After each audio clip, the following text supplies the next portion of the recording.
오늘의 말씀 사사기 10장 10절부터 16절입니다.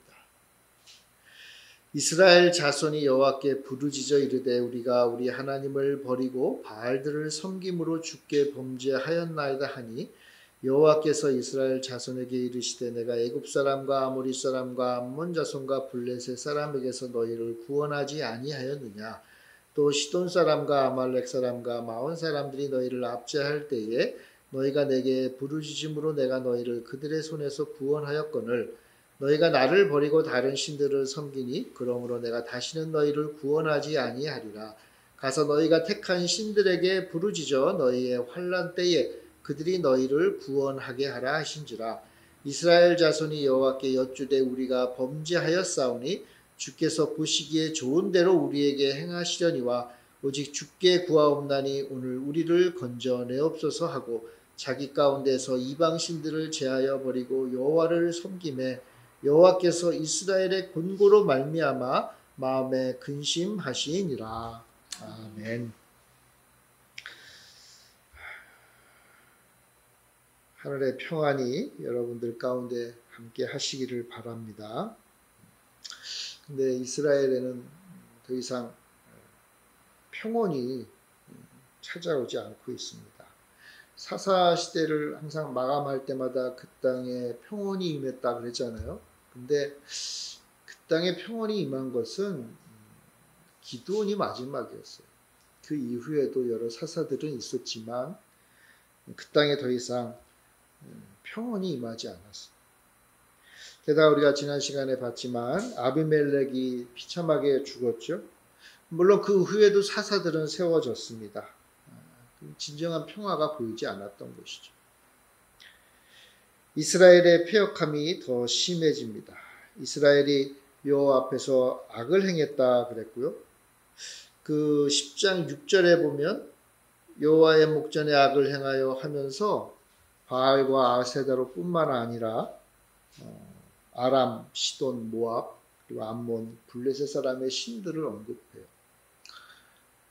그러니까 그냥 그 지역, 가나안 지역의 가장 주된 신이었던 바알과 아스타롯만 섬긴 게 아니라 이제 각 민족의 신들, 주변 이웃 나라들의 신들까지도 이제는 다 섬긴 그런 상황이 오게 된 거예요. 그들이 바로 여호와를 대체하는 이스라엘의 신이 되었어요. 하나님이 진노하시죠. 하나님이 진노하세요. 그래서 이스라엘이 블레셋과 암몬에게 18년 동안 억압받았다. 그래서 이 암몬과 관련된 이제 사사가 오늘 우리가 살필 입다고 여기 블레셋과 암몬이라고 그랬잖아요. 이 블레셋과 관련된 사사가 삼손이에요. 그러니까 이제 이스라엘을 억압하는 족속도 배로 는 거예요. 전에는 한 민족이 이스라엘을 괴롭히면 그 민족만 해결하면 됐잖아요. 근데 이제는 아예 두 민족이 괴롭힌다 그래서 사사가 둘이 필요한 시대가 된 거예요. 암몬으로 인해서 이스라엘이 공고함을 당하는데 이제는 요단 저쪽, 그러니까 요단강 건너편 그쪽 이제 길르앗 지역이라고 하는데 그 길르앗에 있는 이스라엘 백성들도 고난을 당하고 이제 요단 쪽으로 건너와서 그 유다와 베냐민과 에브라임 지파, 이스라엘의 중간 지역이었죠. 그 지역에 있는 이스라엘 백성들도 곤고함에 처했다 그랬어요. 그러니까 너무나 힘든 상황이죠. 그러자 이스라엘 백성들이 놀라운 반응을 보이는데 오늘 우리가 읽은 10절 말씀에 이스라엘 자손이 여호와께 부르짖어 이르되 우리가 우리 하나님을 버리고 바알들을 섬김으로 주께 범죄하였나이다. 이스라엘이 지금까지는 좀 다른 반응을 보이죠. 그러니까 자신이 겪는 이 아픔과 고통에 대해서 한탄하는 정도가 아니라 이제는 뭐예요? 자신의 죄를 깨닫고 고백하기에 이르는. 그러니까 얼마나 힘들었으면 그랬겠어요. 그죠? 얼마나 힘들었으면 정말 우리가 하나님 앞에 범죄했구나라는 것을 깨달을 정도로 어려웠던 거예요. 깨달을 정도. 참 놀라운 변화입니다. 근데 좀 너무 늦은 변화같이 보여요. 하나님은요 이들에 대해서 매몰차게 답하시죠. 하나님은 참지 않으시고 이스라엘에게 너희들 힘드냐? 그러면 너희들이 그토록 섬기는 그들의 신에게 가서 구해달라고 요청해라. 이렇게 얘기하세요. 그들이 섬기는 우상에게 구원을 요청하라면서 이스라엘을 어떻게 보면 조롱하고 계시는 거예요. 야, 하나님의 백성이 하나님께 이런 답을 듣고 있는 거예요. 13절, 14절은 어떻게 보면 지금까지 이스라엘을 구원하신 그 하나님으로부터 듣는 절교 선언이요, 이혼 선언인 거예요. 난 더 이상 너희들 때문에 신경 쓰고 싶지 않다. 힘들면 너희들이 믿는 그 신에게 가라.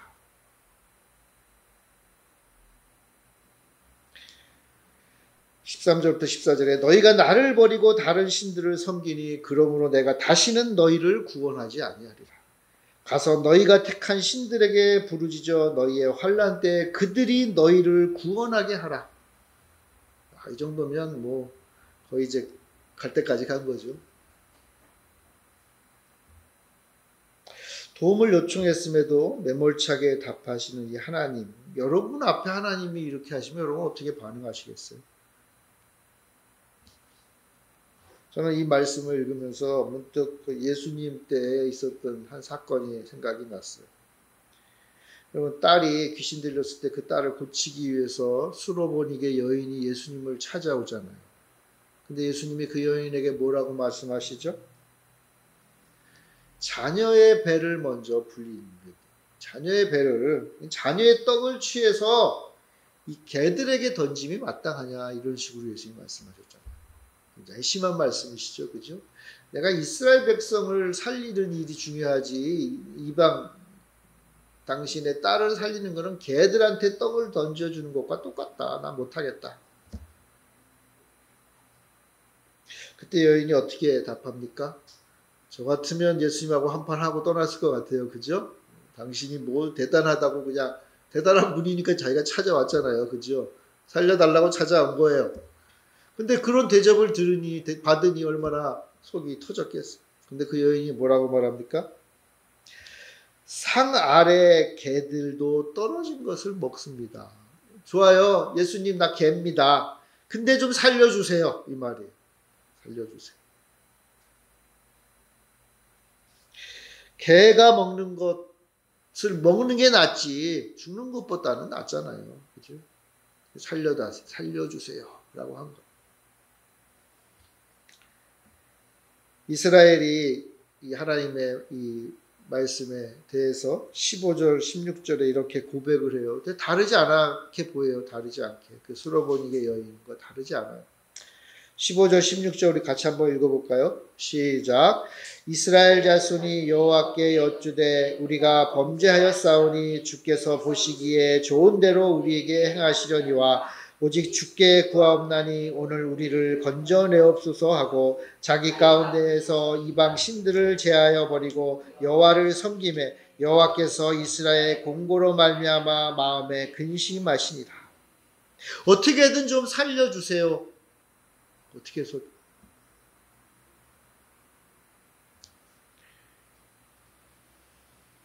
그들은 자신에게 있는 이방 신들을 제했잖아요. 그러니까 좀 행동으로 보인 거예요.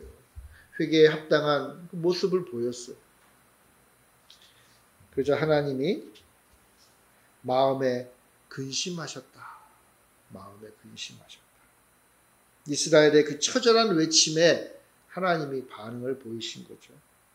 이 부분을 새번역 성경은 이렇게 번역했어요. 주께서 이스라엘이 겪는 고통을 보고만 계실 수 없었다. 근데 이 새번역도 원어에 의하면 좀 약간 모호하게 번역한 거예요. 원어는요, 이렇게 볼 수 있어요. 이 마음에 근심하신다는 말은 하나님의 영, 또는 그 영은 생명이라고 번역할 수도 있잖아요. 하나님의 생명이 줄어들었다는 뜻이에요. 짧아졌다. 줄어들었다. 그러니까 낙담하거나 초조하거나 불안하거나 할 때 쓴 관용어기는 해요. 영혼이 줄어들었다. 이스라엘의 그 모습을 보시고 우리 하나님의 이 마음이, 하나님의 생명이 줄어든 거예요. 여러분, 마음이 줄어들었다는 것을 여러분 이해하세요? 마음이 줄어들었다. 너무나 힘들고 고통스럽고 괴로우니까 마음이 쪼라든 거죠. 우리식으로 표현하면 마음이 쪼라든 거. 이 말은 좀 다르게 말하면 하나님의 마음에 하나님이 가지고 그 평안함이 사라진 거예요. 하나님이 이스라엘 백성들을 볼 때마다, 이스라엘 백성들의 그 고난받는 모습을 볼 때마다 하나님의 마음이 쪼라든 거예요. 그러니까 이게 그런 표현이에요. 하나님이 근심하셨다. 하나님이 행복하지가 않으신 거예요. 하나님도 행복하고 싶으실 거 아니에요. 그죠? 근데 이스라엘을 볼 때마다 행복하지가 않은 거예요. 너무나 답답하고 그 마음이 그냥 이스라엘의 고난을 보는 것이 하나님께도 고통이요 괴로움이었어요. 그들이 자신의 잘못을 돌이키고 살려달라고 울부짖는 모습을 보는 게 편치 않은 거예요. 근데 여러분, 왜 하나님의 마음이 이렇게 짧아졌을까요? 하나님의 마음이 이렇게 줄어들었을까요? 왜? 이스라엘의 모습을 보고 그렇게 되셨잖아요. 이스라엘의 모습을 보고, 이스라엘이 고난받는 모습을 보고 왜 하나님의 마음이 이렇게 쪼라들어요? 그것은 하나님의 사랑 때문에. 이스라엘이 더 이상 하나님께 중요하지 않은 존재라면 이스라엘의 고난을 본 것이 하나님의 마음을 그렇게 아프게 할 리가 없어요. 하나님의 괴로운 이유는 오직 하나예요. 아직도 하나님은 이스라엘 백성들을 사랑하시는 거예요. 매몰차게 얘기를 하셨지만 여러분, 이 매몰차게 얘기하신 것은 하나님의 공의예요. 공의. 근데 하나님은 이스라엘을 사랑하기 때문에 마음이 편치 않으신 거예요. 하나님이 이스라엘을 사랑해도요, 이스라엘이 죄를 졌기 때문에 그들을 심판하기로 결정한 거예요. 이건 아주 합당한 일이에요. 게다가 하나님이 하신 말씀은 취소할 수 없잖아요. 하나님이 심판을 명령했어요. 그러니까 이제 심판 임하는 거예요. 그걸 생각하니까 하나님의 마음이 심히 안 좋으셨다.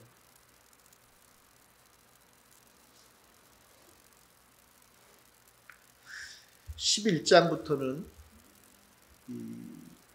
길르앗 사람 입다의 이야기가 이어져요.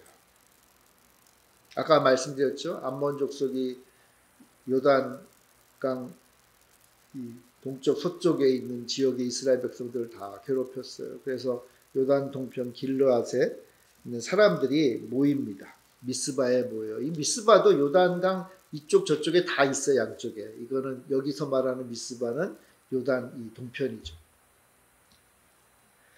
길르앗의 장로들이 미스바에 모여서 암몬으로부터 자신들을 구원할 머리를 찾아요. 머리를 찾는다 그랬어요. 머리를 찾는다. 왕을 찾는다는 거죠. 우리의 지도자를 찾는 거죠. 그리고 그들은 입다를 선택을 합니다. 입다. 자, 그런데 입다는요, 성경에 나오지만 길르앗이 기생에게서 얻은 아들이라고 써 있어요. 이스라엘의 사사고 이스라엘을 구원할 사람인데 기생에게서 태어났다고 아예 대놓고 얘기를 해요. 별로 좋은 그런 상황은 아니죠. 결국 입다는 집안에서 다른 형제들로부터 이제 버림을 받고 외면을 받고 쫓겨나요. 방랑자가 되죠. 입다는 그래도 지도력이 있었던 것 같아요. 사람들이 모인 거예요. 그러니까 요즘으로 말하면 이제 불량배들끼리 모인 거예요. 계속 떠돌아다녀요. 그들의 이제 머리가 이제 입다였던 거예요. 그 입다를 길르앗의 장로들이 찾아와요. 한때는 사람 취급도 안 했던 입다를 찾아서 우리를 좀 살려달라고 이제 요구를 하는 거예요. 우리를 좀 살려달라. 근데 입다는요, 그들의 제안을 쉽게 받아들이지 않습니다. 다시 말하면 이제 협상을 해요. 여러분 11장 9절부터 10절에 보면 이런 말씀이 있어요. 11장 9절부터 10절에 보면 입다가 길르앗 장로들에게 이르되 너희가 나를 데리고 고향으로 돌아가서 암몬 자손과 싸우게 할 때에 만일 여호와께서 그들을 내게 넘겨주시면 내가 과연 너희의 머리가 되겠느냐 하니 길르앗 장로들이 입다에게 이르되 여호와는 우리 사이의 증인이시니 당신의 말대로 우리가 그렇게 행하리이다 하니.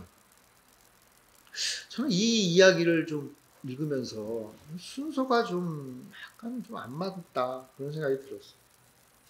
하나님이 사사를 세우시는 게 아니라 사람들 간의 협상의 결과가 이스라엘의 지도자를 세우게 되었어요.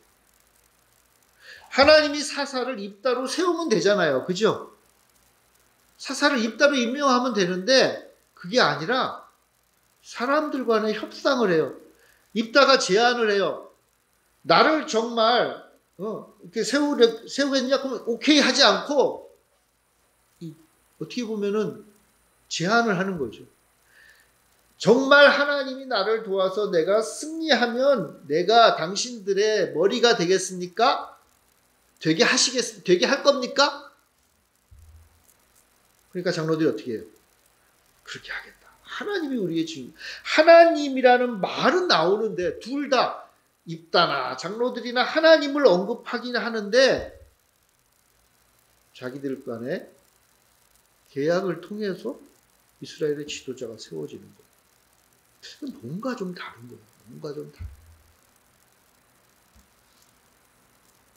본질은요. 성공하느냐 실패에 따라서 하나님도 따라오는 그런 형국이 돼버린 거예요. 성공하면 하나님이 사사를 임명하는 거고 실패하면 하나님이 사사를 임명하지 않은 게 되는 거예요. 좋아요. 어쨌건 이 협상을 해가지고 입다는 이제 암몬과 싸울 이스라엘의 지도자가 되어요.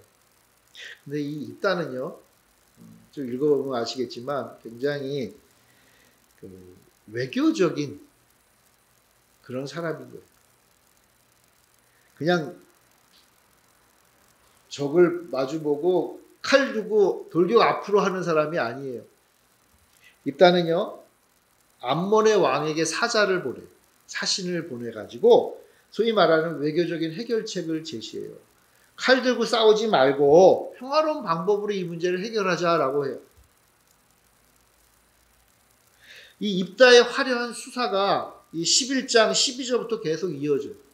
이 암몬 왕에게 보낸 어떻게 보면 전쟁하지 말고 평화롭게 이 문제를 해결하자라고 하는 아주 외교적으로 굉장히 어떻게 보면 앞서가는 그런 방법이죠. 그러니까 입다가 단순히 깡패 두목이 아니라는 거예요.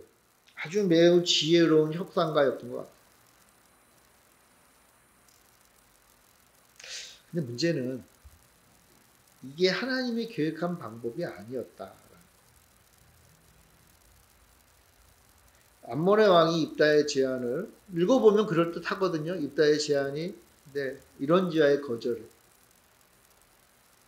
이제는 전쟁 외에는 방법이 없어요. 놀랍게도요. 입다가 제안한 것을 암몬 왕이 거절했잖아요. 그죠? 이제는 전쟁밖에 남지 않았어요. 그러자 여러분 11장 29절에 보면 28절부터 보면 이런 말씀이 있어요. 암몬 자손의 왕이 입다가 사람을 보내어 말한 것을 듣지 아니하였더라. 이에 여호와의 영이 입다에게 임하시니. 전쟁이 눈앞에 오니까 여호와의 영이 임했어요. 결국 하나님이 원하신 것은 전쟁이었다는 거예요. 전쟁. 자, 여호와의 영이 임했다는 말은 하나님께서 사사로 임명하는 아주 중요한 그런 방법이잖아요. 자, 그러면 이제 어떻게 해야 되죠, 여러분? 사사가 하나님 임명하신 사사는 이제 어떻게 하면 됩니까? 칼 들고 싸우면 되잖아요, 그죠? 칼 들고 나가서 싸워서 승리하면 되는 거예요. 근데 여러분, 입다가 협상가라 그랬잖아요. 아주 협상을 잘해요. 당연하다는 짓이 하나님과도 협상을 해요. 그러니까 이 짧은 본문 안에 입다는요, 길르앗의 장로들과도 협상하고요, 암몬 왕과도 협상을 하고요, 그리고 하나님과도 협상을 해요. 이 입다는 그런 분이에요. 11장 30절 31절 우리 같이 한번 읽어봅시다. 11장 30절에서 31절입니다. 시작. 그가 여호와께 서원하여 이르되 주께서 과연 암몬 자손을 내 손에 넘겨주시면 내가 암몬 자손에게서 평안히 돌아올 때에 누구든지 내 집 문에서 나와서 나를 영접하는 그는 여호와께 돌릴 것이니 내가 그를 번제물로 드리겠나이다 하니라. 하나님과도 협상을 해요. 제안을 하는 거죠. 입다는 누군가 자신이 승리하고 돌아왔을 때 그것을 경축하러 나오는 첫 번째 사람을 번제로 드리겠다. 하나님께 드리겠다라고 약속을 해요. 협상의 기술 가운데 하나가 이제 하나님께 서원을 하는 거죠. 하나님이 이렇게 해주시면 제가 이렇게 하겠습니다. 우리도 많이 하는 거잖아요. 그죠? 하나님이 이렇게 해주시면 내가 이렇게 하겠습니다. 근데 물론 여러분 서원할 수 있어요. 이스라엘이요 하나님 앞에서 서원을 할 수 있어요. 하나님이 허락하신 방법 중에 하나예요. 이스라엘의 하나님의 백성들이 그렇게 해왔어요. 뭐 유명한 야곱, 말 그대로 이스라엘의 이름을 가졌던 그 야곱이 고향을 떠날 때 형의 그 장자권을 빼앗고 이제 도망갈 때 하나님께 서원을 했죠. 창세기 28장 20절부터 21절에 보면 야곱이 서원하여 이르되 하나님이 나와 함께 계셔서 내가 가는 이 길에서 나를 지키시고 먹을 떡과 입을 옷을 주시어 내가 평안히 아버지 집으로 돌아가게 하시오면 하나님 그렇게 하시면 여호와께서 나의 하나님이 되실 것이요. 야곱이 서원을 해요.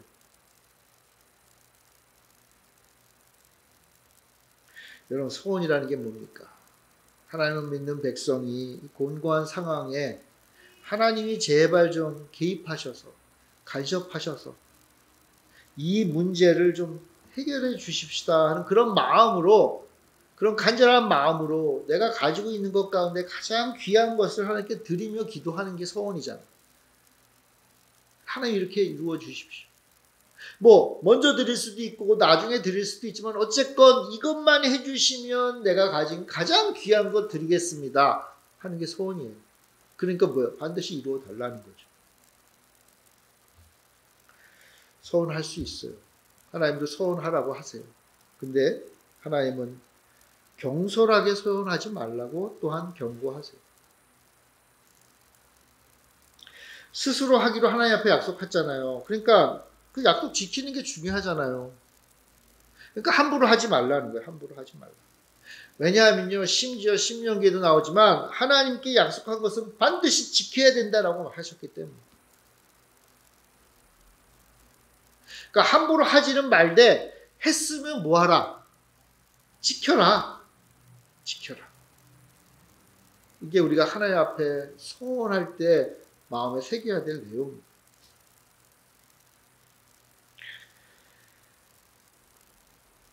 안타깝게도 비극이 임하죠. 입다가 승리했어요. 그리고 개선 장군으로 돌아왔는데, 집으로 왔는데 그 승리한 입다를 처음 맞이한 사람이 누군가 하면 입다가 사랑하는 외동딸이에요. 입다는 아들도 없고 딸 하나밖에 없었어요.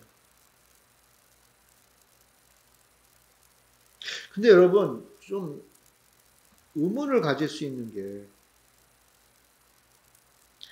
승리한 그 승전한 영웅을 가족들이 나와서 맞이하는 것은 어떻게 보면 관례예요. 관례. 입다가 그걸 몰랐겠어요?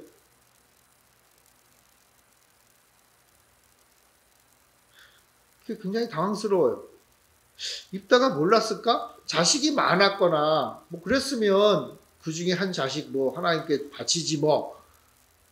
근데 자식이 많은 사람도 아니고 사랑하는 외동딸밖에 없었던 사람이, 이게 어떻게 보면 그 당시 문화인데, 승리한 장군을 영접하는 게 문화인데 왜 이런 무모한 소원을 했을까?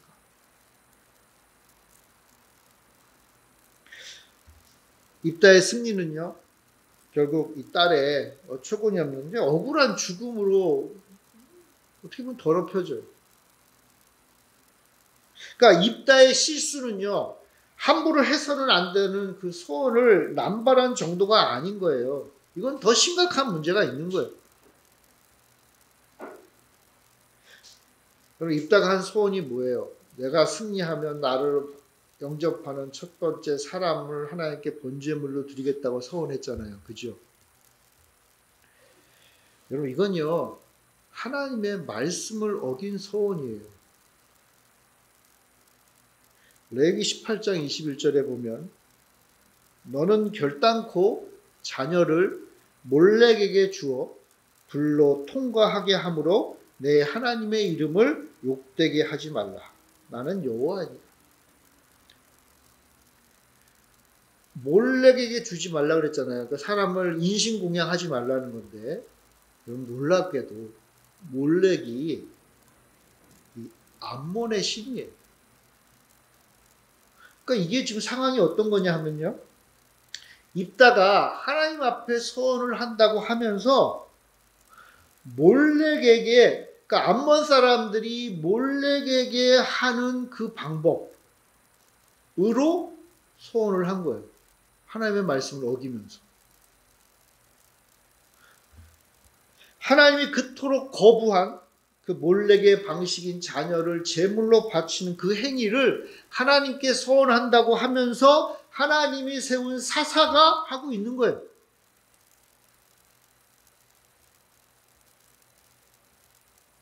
그러니까 입다가요, 여호와 하나님 앞에 충성되이 소원하는 게 아니라 마치 암몬의 신인 몰렉에게 충성되이 소원하고 있는 거예요. 포장은 여호와 하나님께 한다라고 하면서.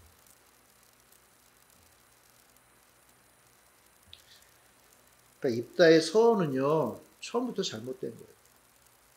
입다의 소원은 하나님 앞에 한 게 아니에요. 하나님 앞에 했다 하면 그것은 잘못한 거예요.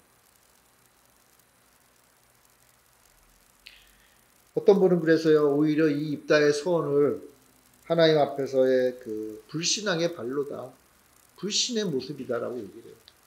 말은 하나님께 뭐 한다고 하면서 사실은 이방신의 방법, 심지어는 지금 입다가 자기가 쳐부숴야 될 그 암몬의 신의 이름으로 지금 하고 있는 거예요. 신이 원하는 방식으로 지금 소원을 한 거예요. 암몬 신 몰렉에게 잘 보이기 싶었나요?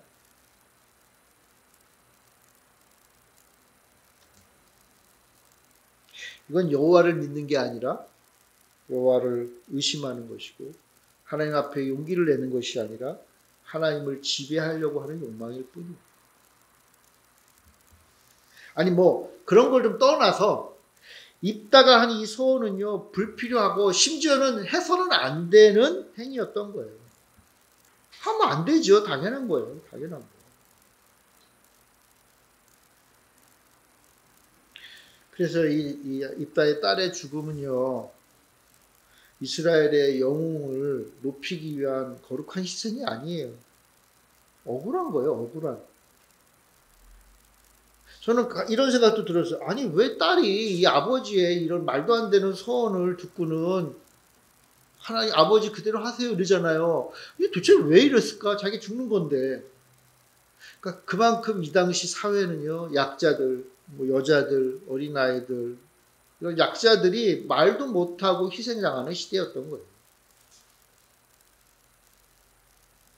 고작 딸이 요구한 게 뭐예요? 내가 이제 결혼도 못하고 이제 죽게 생겼으니 내가 2달 동안 친구들과 좀 애곡하고 이스라엘을 다니면서 애곡하고 다니다 오게 해주세요라고 요구하잖아요.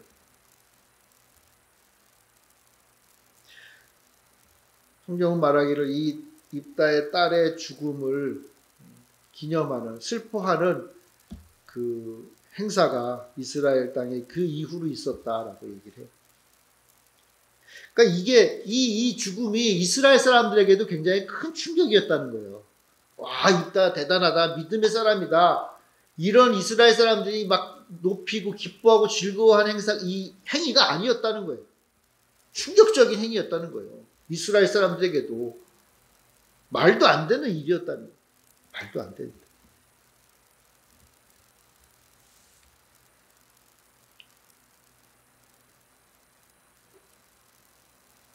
근데 저는 오늘 이 이야기를 이제 보면서 마지막 질문 하나를 던지기를 원합니다.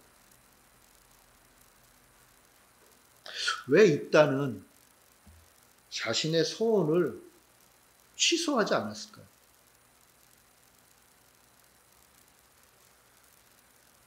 승리하고 돌아올 때 맨 처음 눈에 보이는 사람을 번제로 드린다고 했으니까 입다가 그게 마음이 있었겠잖아요. 그죠? 아마 집으로 오면서 조마조마했을 수도 있어요. 아마 하인이 아마 뛰어나왔으면은 아이고 잘됐다 하고 그냥 번제를 드렸겠죠. 근데 딸이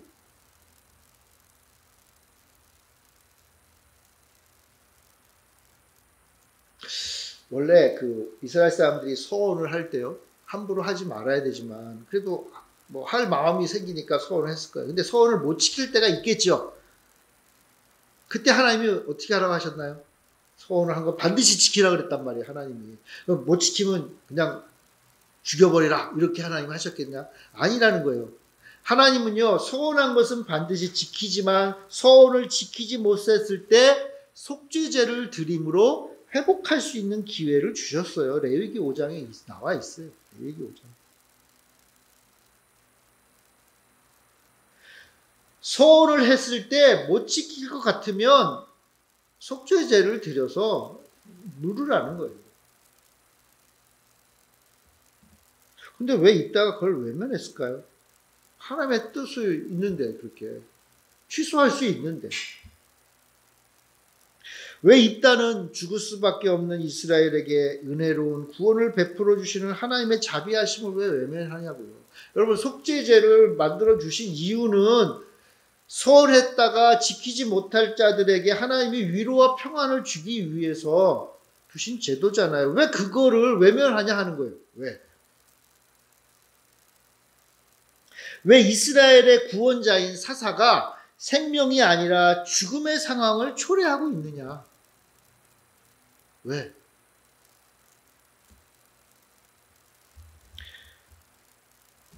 여러분 11장 35절에 보면요. 입다가 딸에게 이런 말을 해요. 왜 내 딸이여 너는 나를 참담하게 하는 자여 너는 나를 괴롭게 하는 자 중에 하나로다. 내가 여호와를 향하여 입을 열었으니 능히 돌이키지 못하리로다.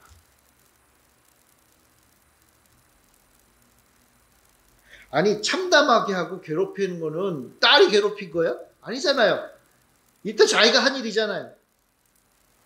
자기가 잘못해놓고는 자기가 괴롭다고 딸에게 뭐라 그러는 거예요. 심지어는요. 내가 여호와를 향하여 입을 열었으니 능히 돌이키지 못하리라.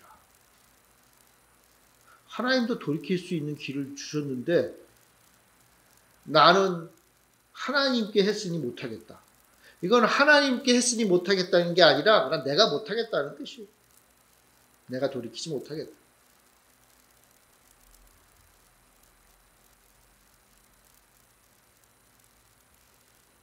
여러분 10장 16절 기억하시죠? 자기 가운데서 이방신들을 제하여 버리고 여호와를 섬기며 여호와께서 이스라엘의 공고로 말미암아 마음에 근심하시니라. 이스라엘을 바라보고 근심하는 하나님. 생명이 짧아지는 그 본넷 가운데서도 하나님은 당신이 선언한 말씀 내가 다시는 너희를 구원하지 아니라 했잖아요. 그죠? 내가 다시는 너희를 구원하지 아니하리라 라는 그 말씀을 포기하는 거예요. 하나님도 포기하셨어요. 하나님도 취소하셨단 말이에요.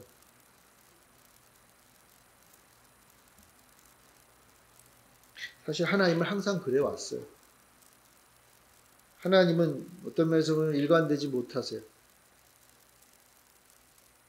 죄악을 심판하는 그 하나님의 공의가 죄인인 이스라엘의 아픔을 볼 때마다 흔들려요. 하나님의 마음은 늘상 이렇게 막 흔들려요. 하나님은 항상 돌이키세요. 하나님이 이스라엘 백성들의 너희들을 회개하라. 회개한다는 말이 돌이킨다는 단어예요. 하나님이 이스라엘 백성들에게 너희들 제발 돌이켜라 돌이켜라 라고 말을 하지만 이스라엘이 돌이키지 않잖아요. 하나님이 돌이키시는 거예요. 좀 이런 표현이 그렇지만 하나님이 회개하세요. 아유 내가 지난번에 저놈들 다 때려 죽이겠다고 했는데 내가 돌이켜야겠다. 아유 내가 회개해야겠구나. 하나님이 회개하고 계세요.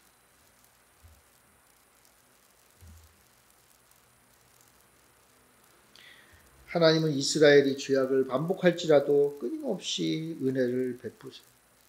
진노의 팔을 내리시고 심판의 뜻을 돌이키세요. 하나님은요, 하나님의 말씀, 율법, 토라죠. 토라마저도 스스로 실천하지 않으세요.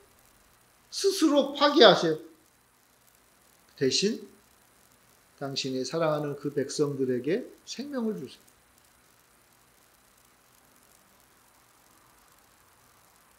그래서 백성들에게 돌이키라고 하시는 거예요. 돌이켜라. 근데 왜 하나님의 사사가, 하나님의 영인 입다가 왜 돌이키지 않아요? 이 소원 취소할 수 있는 길도 다 열어주셨는데 왜 안 해요? 왜? 도대체 왜 안 하는 거예요? 하나님도 당신의 뜻을 돌이켜서 은혜와 생명을 주시는데 왜 입다는 하나님이 원치도 않는, 하나님이 오히려 막으신 이방의 신들의 그 소원을 하고도, 그리고 그 소원이 지극히 불합리하고 말도 안 된다는 것을 뼈저리게 깨닫고도 왜 돌이키지 않냐는 거예요. 왜 돌이키지 않느냐. 아무리 봐도 이해가 안 돼요. 아무리 봐도. 왜 이런 말도 안 되는 일을 입다는 했을까? 왜 이 말도 안 되는 이 일을 이스라엘이 하고 있는가? 이 당 사람들 도대체 왜 이스라엘이 이런 일들을 용인하고 왜 이러한 일들을 행하고 있는가? 하나님은 돌이키시는데 일단은 왜, 이스라엘은 왜 이런 말도 안 되는 일을 하고 있는가?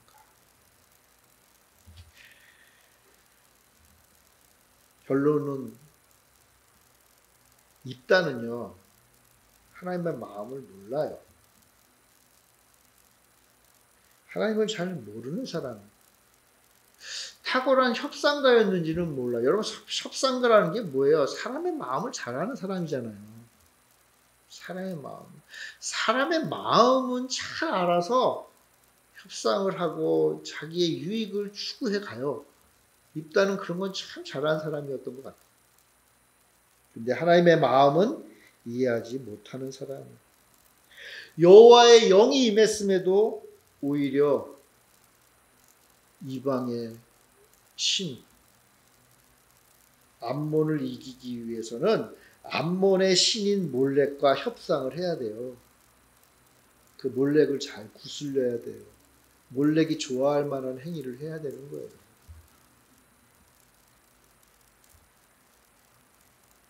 그는 우상의 길을 걸어간 거예요. 하나님의 말씀과 어긋난 것을 선택했을 때 벌어지는 그 폐해를 알면서도 자신의 체면과 욕심으로 한없이 약한 자를 죽음으로 내몰고 있는 거예요. 내가 여호와를 향하여 입을 열었으니 능히 돌이키지 못하겠노라. 아니, 딸이 이제 곧 죽게 생겼는데 자기가 딸을 죽이려고 하는 그 상황에서 이런 말을 한다는 건 뭐예요? 딸의 생명보단 자기 체면이 중요한 거예요.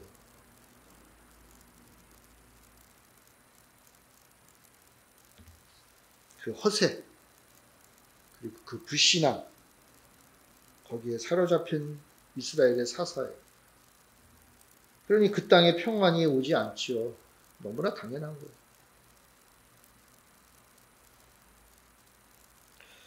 오늘 우리는 입다를 너무 과하게 평가해, 너무 나쁘게 말했을 수도 있겠지요. 그래도 하나님이 택한 자인데, 맞아요. 하나님 택한 자예요. 하나님 사용하신 자예요. 그러나 입다가 보인 모습은 너무나 무책임하고, 그리고 불신앙이고, 하나님을 모르는 행위인 거예요. 그러므로 우리는 이 이야기를 통해서 하나님이 어떤 분인지를 아는 게 참 중요하다는 것을 깨달아요. 여러분, 하나님은요, 당신의 백성들을 바라보시고 그 백성들의 고통 가운데 근심하시는 분. 하나님이 우리가 고통받는 모습을 보실 때마다 하나님의 이 생명이 줄어들어요. 하나님의 마음이 막 그렇게 줄어드는 거예요. 우리의 슬픔과 고통에 반응하시는 분이에요. 하나님의 백성인 우리가 심한 아픔과 슬픔 가운데 있을 때 하나님은 우리를 바라보시고 눈물을 흘리시는 분이에요. 범죄한 자에게는 심판하는 그 공의를 가지신 분이지만 또한 동시에 그 죄인을 사랑하시는 것 때문에 갈등하는 분이에요. 이런 분이 하나님이에요. 이런 분이 하나님. 그래서 하나님은 항상 선택하세요. 정의를 세우느냐 아니면 사랑으로 감싸느냐. 이 두 가지 가운데 갈등하세요. 항상 하나님은 뭘 택하시는가 하면 사랑을 택하세요.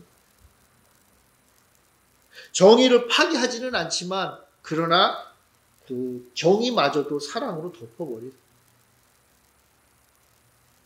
그래서 하나님은 어떤 분인가?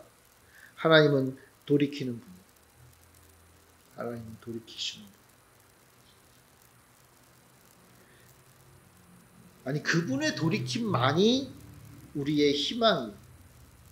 우리는 하나님의 돌이킴을 바라볼 뿐이에요. 여러분들 기도하실 때 하나님의 돌이킴을 소망한 우리가 하나님 앞에 얼마나 부족한 자들이에요. 연약한 자들이에요. 하나님 원치 않는 삶을 살아요. 그럼에도 불구하고 하나님은 우리를 바라보고 근심하시고 돌이키세요. 그래서 뭐 하세요? 우리를 생명과 구원의 길로 이끌어 가시는 분이에요. 그러므로 하나님은 돌이키시오. 그러므로 우리 역시 우리 주님처럼 돌이키며 살아야 돼요.